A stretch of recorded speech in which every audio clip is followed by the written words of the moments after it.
Kalian, kita akan langsung saja pada satu perbincangan. Ada beberapa segmen yang ingin coba kita diskusikan, kita bincangkan. Sekarang kita akan coba gabungkan ya. Gabungkan pandangan-pandangan dari Al-Quran, hadis-hadis Nabi Sallallahu Alaihi Wasallam, turunan-turunan nas-nas suci, sampai dengan perkembangan sejarah. Nah, kita akan coba mendengar dulu dari Ustadz Felix. Ustadz Felix bisa di-share kepada kita pembelajaran Ustadz Felix yang melakukan riset yang cukup dalam dari tahun berapa, seperti apa gambarannya, terutama dalam tinjauan aspek sejarah tentang Palestina dan potensi-potensi, kalau bisa katakan dalam tanda petik ya, mungkin konflik-konflik sampai dengan situasi kekinian.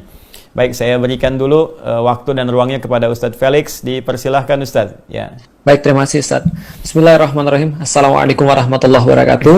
Buat Ustadz Adi, buat seluruh pemirsa yang mengikuti Ustadz Adi Hidayat Official Channel, puji dan syukur senantiasa saya panjatkan kepada Allah Subhanahu wa Ta'ala. Begitupun juga salat dan salam semoga senantiasa kita pun curah dan limpahkan kepada kepada Rasulullah Sallallahu Alaihi Wasallam, dan mudah-mudahan kita semua termasuk bagian daripada umatnya. Jadi begini Ustadz Adi, saya itu Muslim sejak tahun 2002. Tapi terus terang saya termasuk orang-orang yang telat ketika mengetahui tentang Baitul Maqdis, mengetahui tentang problem tanah Palestina. Karena saya baru benar-benar ngeh dan benar-benar tergugah itu ketika ada serangan besar-besaran dari Israel yang menewaskan, kalau saya nggak salah, kurang lebih atau tidak kurang daripada 1.200 orang dalam jangka waktu 28 hari pada saat itu.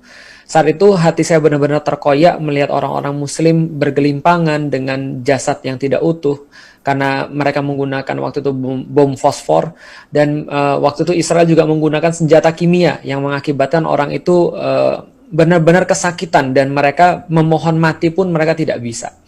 Nah, saat itulah kemudian saya baru berpikir, saya kan Muslim ya, kok saya nggak paham tentang masalah Palestina, kecuali sedikit saja seperti yang saya pahami ketika saya masih bukan Muslim.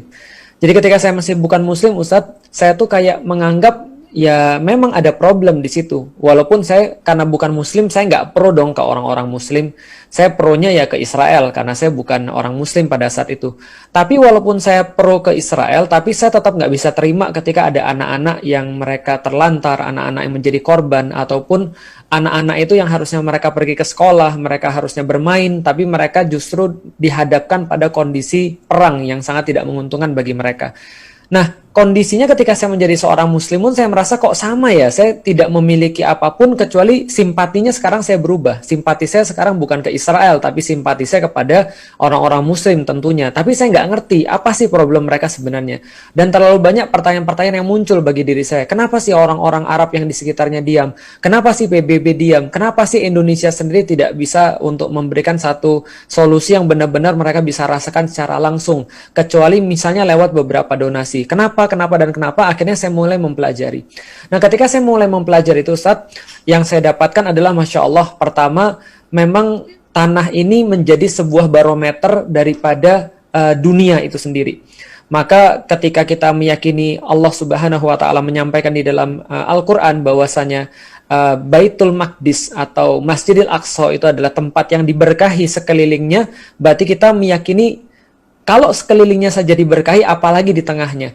Maka ini seolah-olah menjadi kayak pilar yang menghubungkan antara bumi dan langit, yang menjadi penyebab kedamaian itu muncul. Maka dari situ saya mendapatkan satu fakta bahwa ketika kaum muslimin yang memang memiliki agama yang hak ini mengatur Baitul Maqdis, maka kedamaian di dunia itu tercipta selama beberapa abad, bahkan sampai ribuan tahun. Tapi ketika kaum muslim ini dipaksa untuk meninggalkan, atau agama yang hak ini dipaksa untuk meninggalkan tanah itu, maka kedamaian di dunia itu menjadi tercerai-berai. Jadi tidak hanya di satu tempat, tapi di tempat-tempat yang lain juga. Nah, jadi tanah ini sendiri sudah merupakan sebuah nilai sendiri, sudah value sendiri. Ternyata tidak hanya tempatnya. Saya kemudian membaca hadis, saya kemudian melihat beberapa dalil, ternyata orang-orangnya pun diutamakan oleh Rasulullah Sallallahu Alaihi Wasallam, sehingga menjadi juga barometer bagi akhlak penduduk dunia. Kalau seandainya sudah rusak akhlaknya orang-orang Syam, maka apalagi yang lainnya. Maka saya mendapati ada tempat yang mulia, ada orang-orang pun yang mulia yang dibebankan oleh Allah Subhanahu wa Ta'ala, karena memang dari disitulah yang senantiasa menjadi kayak rahim peradabannya dunia. Nah, ketika saya kemudian lebih tertarik lagi dengan tanah Baitul Maqdis itu. Kemudian sampailah saya pada kemudian beberapa hal-hal yang saya nggak ngerti. Oh, ternyata Masjidil Aqsa itu bukan yang berwarna emas. Ternyata Masjidil Aqsa itu sebuah kompleks dan segala macam.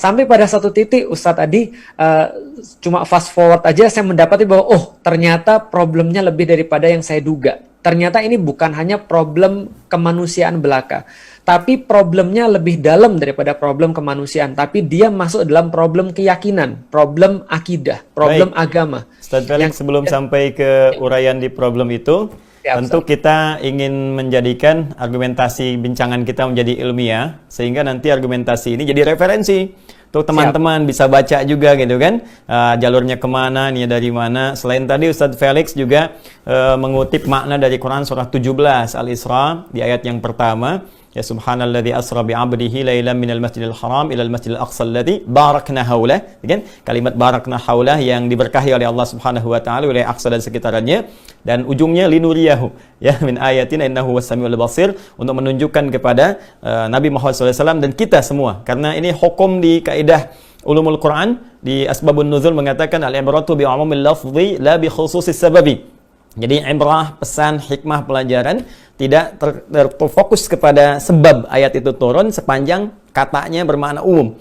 Jadi ini general, jadi bukan hanya untuk Rasulullah diperlihatkan, tapi pesan besar kepada kita umatnya sampai kehidupan berakhir. Ada tanda-tanda kebesaran Allah di sini, dan disitulah Allah ingin melihat siapa yang mendengar pesan ini, siapa yang bisa merespon pesan ini. Karena itu ditutup ujungnya innahu was-sami'ul basir. Allah Maha mendengar, Allah Maha menatap dengan tajam. Nah, hanya barangkali kalau Al-Quran ini kita insya Allah mudah akses ya. Nanti ada turunan-turunannya, hadis juga kita bisa akses. Buku-buku Ustaz Felix, sebelum sampai kepada tadi detail keyakinan, bisa di-share kepada teman-teman buku apa yang Ustaz Felix jadikan referensi. Oh, sebentar Ustaz, saya ambil sebentar Ustaz. Siap. Alhamdulillah. Baik teman-teman, nah ini ya, jadi saya ingin jadikan pertemuan kita ini ilmiah, jadi teman-teman juga bisa akses kan, kemudian referensinya ada, saling belajar, sehingga dengan itu insya Allah memperkaya wawasan. Ini yang ingin saya hadirkan sehingga isinya daging semua gitu ya. Baik. Ya, silakan Ustaz Felix. Ya, ini bukunya 3 jilid. Ini judulnya Buku Emas Baitul Maqdis. Ustadz Adi dapat salam dari teman-teman Institut Al-Aqsa. Oh, iya. Jadi teman-teman Institut Al-Aqsa ini bekerja sama dengan peneliti dari ISRA, Ustadz Adi. Lalu mereka mengkompilasi ada ratusan riset, ada ratusan jurnal yang dikepalai oleh Profesor Abdul Fattah El-Awaisi. Nanti mungkin insya Allah beliau bisa menyapa Ustadz Adi satu saat nanti. Siap. Di buku ini beliau bersama anaknya ada Dr. Khalid El-Awaisi, lalu kemudian mengadakan penelitian-penelitian, lalu kemudian riset-riset, sehingga mereka mendapatkan banyak hal yang kemudian saya jadikan sebagai rujukan untuk beberapa tulisan dan video saya. Nah, pada intinya yang mereka dapatkan memang Masya Allah, Ustaz. Salam, sebelum ke yang kedua, Ustaz Felix. Ya. Izin, titip salam juga sebelum saya lupa ke beliau, dan saya sudah dapat bukunya. Oh, Masya Allah, ya, saya baca baru volume 1 itu, yang Ustaz Felix sampaikan itu ada di halaman pengantar. Halaman 3 Romawi sampai 6 itu ya. Allahu Akbar. Sampai situ. Oh ya, silakan teruskan Ustaz Felix. Jadi teman-teman sebelum diteruskan Ustaz Felix, itu buku bagus sekali. Jadi itu dari rangkuman dari 800 halaman dipecah jadi 3 volume. Kemudian kita bisa kaji, itu sangat ilmiah sekali, sangat ilmiah ya. Artikel yang disusun dari referensi, dari turunan-turunan masa lalu ke geopolitik dunia, sampai dengan peta-peta yang lama terbaru, sampai dengan perjanjian-perjanjian yang dibagi kepada 4 bagian dari klasifikasi yang sampai saat ini ada di dunia. Dari one state solution yang dibagi 2 bagian, kan? Kemudian nanti two state solution ya. Kemudian juga yang nggak Israel, nggak Palestina, tapi ada yang lain. Itu saya kira saya support itu ya. Terima kasih teman-teman sahabat Aqsa menghadirkan buku itu luar biasa dan pencerahan, dan isinya argumentatif ilmiah. Jadi kalau mau disoal juga itu argumentasi. Jadi secara ilmiah, bukan keinginan-keinginan pribadi. Jadi kita bisa akses. Baik, Ustaz Felix silakan. Mohon izin, mohon maaf saya potong sedikit. Nggak apa-apa Ustaz. Saya sangat senang sekali karena teman-teman sahabat Al-Aqsa juga semuanya menyaksikan, dan mereka tadi kirim salam buat Ustaz Adi. Dan misalnya tadi saya sambung Ustaz, untuk meneliti batas-batas Baitul Maqdis saja itu mereka sampai harus meneliti beberapa hadis, lalu kemudian beberapa tarikh dan segala macam untuk mendapatkan sebuah batas-batas yang paling dekat dengan yang dimaksud oleh Rasulullah sebagai Baitul Maqdis. Dan soalan istilah, soalan term juga sangat dibahas bahwa takrif Baitul Maqdis ini apa. Nah, maka di buku itu juga dijelaskan bahwa takrif Baitul Maqdis itu ada 3. Sehingga ketika kita mengatakan bahwa kita membela Baitul Maqdis, maka Baitul Maqdis mana yang kita maksud? Apakah Baitul Maqdis bil makna Masjidil Aqsa, ataukah Baitul Maqdis bil makna kota yang sekarang disebut dengan Yerusalem, ataukah Ardul Muqaddasah. Nah, maka kemudian saya pikir ini adalah sesuatu yang sangat menarik sekali karena kita bisa mendapatkan, oh ternyata akar permasalahannya itu adalah akar permasalahan keyakinan melebihi daripada akar permasalahan kemanusiaan. Nah, karena akar permasalahannya adalah keyakinan, maka Yahudi yang ada di situ mereka mengatakan bahwa mereka mau gerakan kembali ke tanah Zion setelah mereka di diaspora. Jadi kita sudah memahami bahwa 2 kali itu kota Baitul Maqdis dihancurkan, berikut dengan Masjidil Aqsa itu dihancurkan 2 kali. Maka setelah 2 kali dihancurkan itu, orang-orang Yahudi berpecah kemana-mana. Mereka diusir karena tingkah laku mereka memang, ya mungkin Ustadz Adi yang pasti lebih berhak menjelaskan seperti apa sih kemudian nyebelinnya orang-orang Yahudi ini di dalam Al-Quran itu sendiri. Allah sampai mewakilkan dengan kata-kata Nabi Musa, lima tu'dzunani. Kenapa sih kalian tuh begitu mudah untuk menyakiti diri saya sampai sesakit itu? Karena inilah kemudian mereka di diaspora kan, karena sifat jelek ini mereka nggak bisa akur dengan pemerintahan manapun. Terakhir Romawi mengusir mereka diaspora pergi ke Eropa dan segala macamnya, dan akhirnya pada tahun 1860-an itu baru kemudian ada seorang pemuda yang lahir yang kelak nanti akan mengadakan Kongres Zionis. Nah, ini yang kita kenal dengan nama Theodor Herzl. Theodor Herzl bekerja sama dengan seorang bangsawan sekaligus seorang konglomerat dari Inggris namanya Lord Lionel Rothschild, keturunan keluarga yang menggagas sistem perbankan, kayanya luar biasa, sampai sekarang keluarga ini kaya banget. Maka mereka bekerja sama bagaimana caranya bisa membeli pemukiman di Baitul Maqdis untuk mereka jadikan cikal bakal untuk menubuhkan negara Israel. Nah, tapi tentu saja pada saat itu Khalifah Abdul Hamid yang menjadi kepala kaum muslimin menolak total, bahkan mengatakan bahwa kami tidak akan bersembunyi di balik benteng-benteng yang dibuat dari uang-uang Yahudi. Lalu kemudian menegaskan lagi beberapa tahun berikutnya, lebih baik kami mati dan menusukkan pedang ke dalam tubuh kami daripada menyaksikan tanah ini diambil, karena ini bukan tanah kami, ini tanah umat yang menyiraminya dengan darah mereka. Yahudi simpan uang mereka. Seandainya kalau daulah Khilafah Utsmani ini hancur satu saat nanti, mereka bisa ambil tanpa bayar dan seterusnya. Maka kecaman-kecaman sekaligus ketegasan ini ada pada kaum muslimin ketika mereka punya kekuatan dan kepemimpinan. Nah, ternyata Ustadz Adi, kekuatan dan kepemimpinan ini yang akhirnya diincar oleh orang-orang Yahudi. Nah, akhirnya mereka berhasil meluluhlantakkan kekuatan dan kepemimpinan ini pasca Perang Dunia Pertama, sehingga tercerai berailah kekuatan kaum muslimin dan negeri-negeri mereka, sehingga saat itu dibagilah wilayahnya berdasarkan perjanjian Sykes-Picot pada tahun 1916.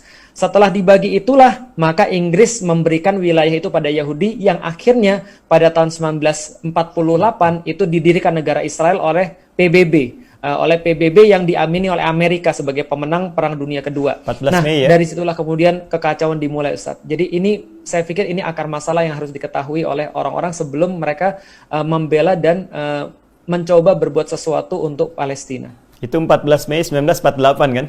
Iya, Ustaz. Nah, itu tolong digaris bawahi ya. Itu adalah satu skema skema global untuk memberikan itu. Jadi bukan kemerdekaan ya. Jadi kalau kemerdekaan itu kan merdeka dari satu ekspansi penjajahan hingga ada yang dijajah. Jadi kita sedikit nanti luaskan lagi.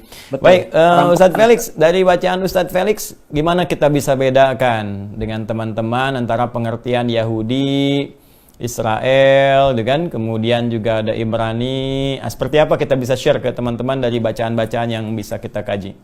Ya, kalau salah saya mohon dikoreksi Ustadz, tapi sejauh yang saya pahami bahwasanya kita pertama harus mengenal Bani Israel, bahwa Bani Israel ini adalah keturunan daripada Israel atau Nabi Yakub. Maka ketika kita membahas tentang Bani Israel, banyak sekali ayat-ayat di dalam Al-Quran yang menyeru kepada Bani Israel, maka kita memandang bahwa Bani Israel ini adalah bagian daripada memang orang-orang yang terpilih oleh Allah. Orang-orang yang dimuliakan oleh Allah. Allah katakan mereka dipilih dan dimuliakan atas seluruh umat-umat yang lain.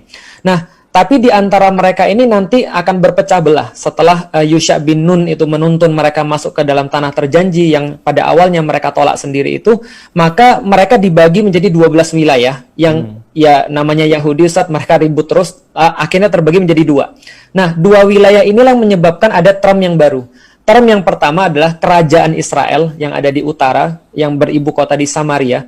Kemudian ada term yang lain lagi, kerajaan Yahudi, yaitu adalah dari kata-kata Yehuda, salah satu anak daripada Nabi Yakub, yang berlokasi di sebelah selatan, beribu kota di Yerusalem. Nah, maka ini sudah ada term yang baru, kerajaan Israel dan kerajaan Yehuda.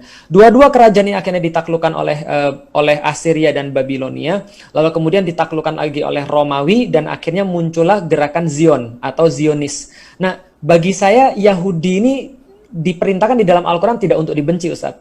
Artinya ya Rasulullah juga punya istri daripada orang Yahudi, dan Rasul tidak pernah memerintahkan kita untuk membenci secara langsung pada orang Yahudi. Tapi yang diminta kita untuk dibenci adalah kelakuan-kelakuan atau sifat-sifat Yahudi.